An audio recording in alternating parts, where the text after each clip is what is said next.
Dahil sa sunod-sunod po na agresibong aksyon ng mga barko ng China laban sa mga barko ng Pilipinas sa West Philippine Sea at ang latest nga po dyan sa Escoda Shoal nung linggo lamang, nagpresenta na ang Estados Unidos na samahan ang resupply mission ng Philippine Coast Guard at Armed Forces of the Philippines.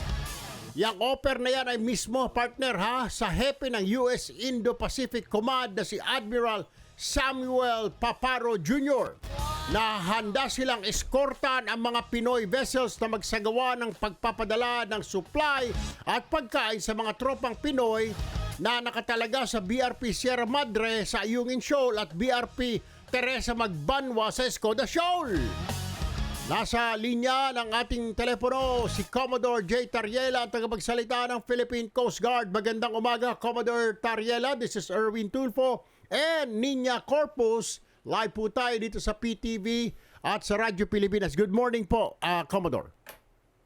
Good morning Kong Erwin sir and Miss Nina at magandang umaga rin po sa inyong mga taga-subaybay sir.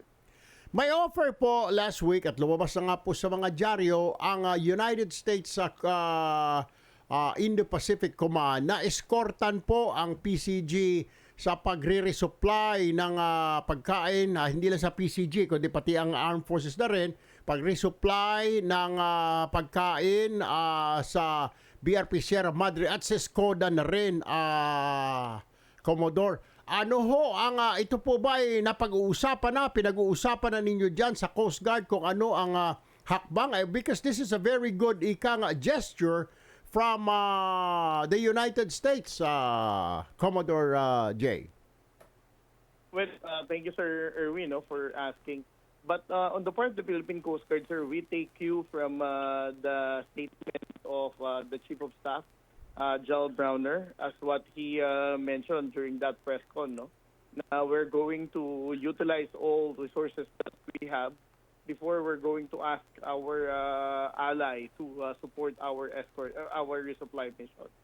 Actually, hindi naman po kasi sila, sir, we don't need to ask. Actually, they were volunteering, Commodore J, they're volunteering na to escort our ships para hindi na po bangga-banggain kasi wala naman po tayong kasigurudahan na baka sa susunod na resupply natin hindi na lumubog yung barko natin, baka banggain, baka pag mukat-mukat po natin na Commodore J, lahat ng barko ng Coast Guard may mga dent, may mga tama na ho lahat yan, I'm sure ilan na lang ho yung natitira dyan na walang mga bangga, kawawa naman ho, di po ba? So waiting pa po kayo sa instruction ni General Browner, ang hepe po ng AFP.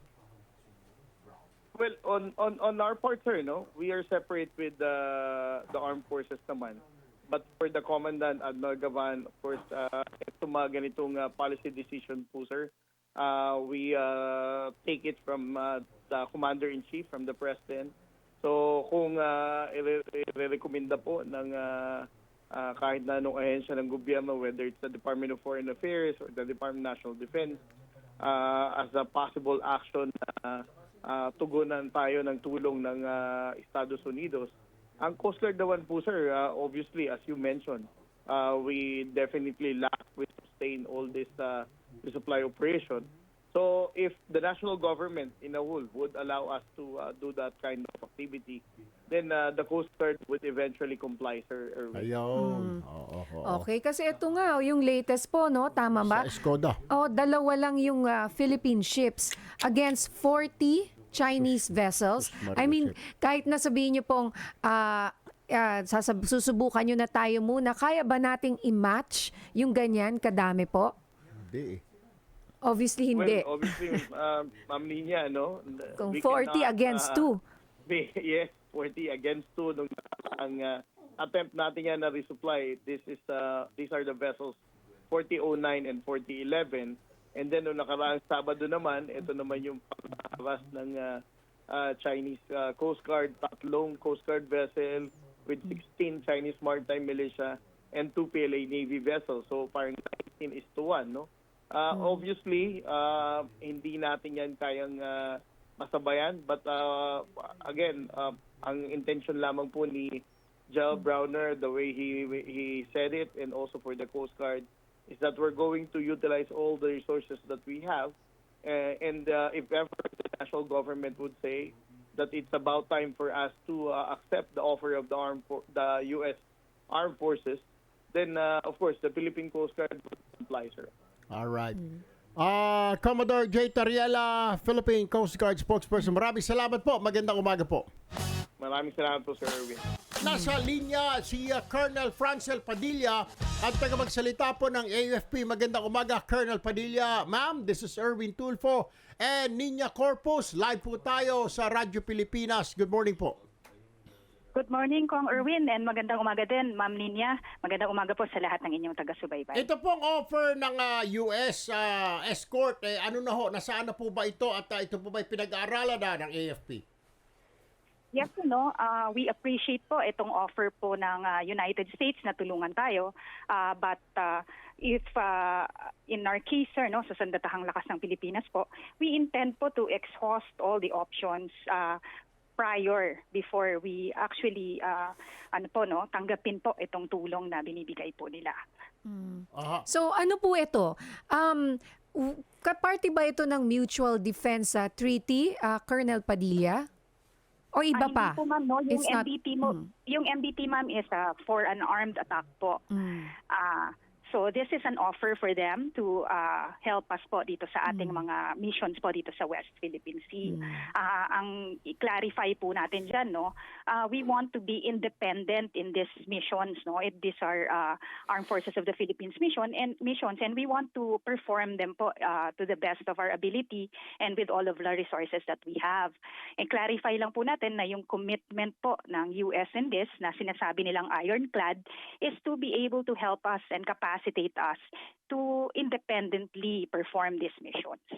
Problema kasi lang, Colonel Padilla, masking ano pa ang sabihin po ng ating mga opisyal, pero the public are aware of what's happening doon po sa West Philippine Sea because of the media, because of the social media, yung mga binabangga-bangga ang barko natin, and then wala po tayong reactions. We cannot do anything kasi nga merong instruction po ang executive na kalma lang. Kalma. So, that is the problem. Akala naman siguro ito ng mga incheck, natatakot ho tayo. Tingin naman po kasi ng iba mga analysts dito, Colonel, is I think mas maganda siguro to just to show them that we have somebody behind us who are willing to help us to escort kasi mukhang palala ng palala ho ito. Lahat no lata ng barko. Yung isa nga po, isa Skoda. Wala namang ginagawa. Binangga ng wala namang resupply na ginagawa po. Yung binaga lang basta ng CCG. Di po ba, Colonel? Yes, Kong, at this point naman, Kong Erwin, it's pretty obvious naman po that we have already established a united front with our like-minded nations showing their support, and dito po, outrightly din naman sila pong nagsasabi na every time po may ganitong nangyayari na nandiyan po sila sa likod natin mo, and they're one with us in this maintaining po free and open Indo-Pacific. So in our case po sa Armed Forces of the Philippines, we still have a lot of options, and we're looking at all the operational mix that we can use in performing these missions po. And in the event po that we have really exhausted all these options and nothing works, then that's the time, sir, we would really be seeking active help from our allies. Ang isa pa ho yata dyan, pag may namatay na po na sundalo natin, tsaka pa lang ho siguro tayo, to choose this option. Tama po ba, ma'am? Hindi na natin hintayin na ma-exhaust yung all other options. Tama po, di po ba? Sa lahat ng ito, Kong Erwin, meron naman po tayong rules and of engagement in accordance with international laws, and susundin po ito ng ating armed forces as we are a professional armed forces po. Very good. Maraming salamat po, Colonel Francel Padilla, tagapagsalita ng AFP. Magandang umaga po. Magandang umaga, sir. Again, sir, i-reiterate ko lang yung our cry po is our seas, our rights, and our future. Rest assured po that we are the AFP, sir, that you can trust. All right. You. Salamat po. Magandang umaga po sa inyo. Nasa linya si Attorney J. Batong Bakal. Magandang umaga, Attorney J. This is Erwin Tulfo and Niña Corpus. Live po tayo sa Radyo Pilipinas at social media pages po ng PTV. Good morning po, Attorney. Hi, good morning po. Good morning po sa inyo at sa lahat ng kinig. Are you in favor dito sa offer ng United States to escort our Philippine resupply missions para hindi na po tayo madihado at binabangga-bangga na lamang na ganun-ganun na lamang, Attorney Jay? Or what is your reaction on this? Well, sa akin po, tama rin naman po yung position ng armed forces. Kumbaga, last resort din yon. We really have to show the world that we are trying to do everything here on our own para may makita na talagang ito issue natin primarily, no? Problema natin ito primarily. So okay lang po yon. Yung naman kasing Mutual Defense Treaty ay talagang lang naman yon, no? On standby in the last resort, no? Pero in the meantime, marami din po naman tayong mga security allies and friends na maaari pang tumulong din, no? Kaya tama lang po yan. Yun naman pong pag-escort ay hindi naman daw po parte ng Mutual Defense Treaty. So it's outside of the MDT. Ano po ang masasabi niyo po doon? Kasi kung e-escortan lang naman. Well, yung pong escort na activities, hindi po yan kailangan nasa MDT dahil yung MDT nga po, di ba, ang nakalagay doon, it is for the exercise of collective self-defense in the event of an armed attack. So ang konsepto po nun talaga ay kung may mag-uumpisa ng gera at lulusob sa atin. Pero yung pong security engagement natin with the US ay mas malawak pa doon. No? Hindi po nun kailangan ng MDT dahil nga po decision yan ng political leadership. No? Kung tutuusin, hindi naman talaga kailangan yung mga treaty niyan para maging magkatugma yung security posture ng mga bansa. Tignan niyo po nung kunwari ang Israel at United States, no? Kahit wala silang Mutual Defense Treaty, malakas po ang suporta at tuloy-tuloy ang engagement ng dalawang bansa na yon in an alliance kind of arrangement. Pero ang maganda po kasi sa kanila, nagpapadala po ng gamit ang Amerika. Ika nga, nagsusupply. Ganun din po sa Taiwan. And I wish that the United States can do the same. Magpadala dito siguro ng mga equipment para sa atin, yung mga siguro, yung mga hand-me-down na barko nila ng Navy. Kailangan natin ng mga ganyan, Maring Niña. Siguro, mas maganda po na ganun, Attorney Jay. Would you prefer that? They will aid us through equipment, vessels, airplanes, Attorney Jay? Well, opo, yun naman po rin ang nangyayari, no? Dahil kung naalala nyo, meron tayong mga former Coast Guard vessels nila na binigay sa Navy. Tapos nakatanggap tayo ng mga ilang drones. Tapos in the works nga yung multi-role fighters, no?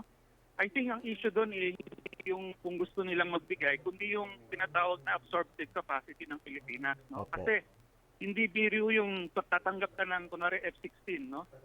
Hindi lang naman yan parang kotse na igagarahin mo lang. Napaka-extensive po ng required na maintenance and logistics yan para isuportahan yung isang fighter jet, no? Natutunan po natin yan dito sa mga nako natin sa Korea, no? May mga requirements talaga yung maintenance nila, man lang, no? Parang continuous operation sila. Alright. Lalo na kung lalo mas advanced pang mga aircraft, katulad ng S-16 ng darating at marami.